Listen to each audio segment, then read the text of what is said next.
আলহামদুলিল্লাহ, এটা আমার ক্ষেতের ধান। আমি লাগানোর সময় ছিলাম, নিরেইছি। আল্লাহ যা দিছে আলহামদুলিল্লাহ।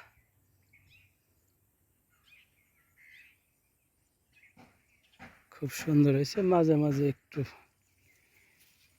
ময়ের জন্য ড্যাম হয়েছে, মই ঠিক মতো হয় নাই।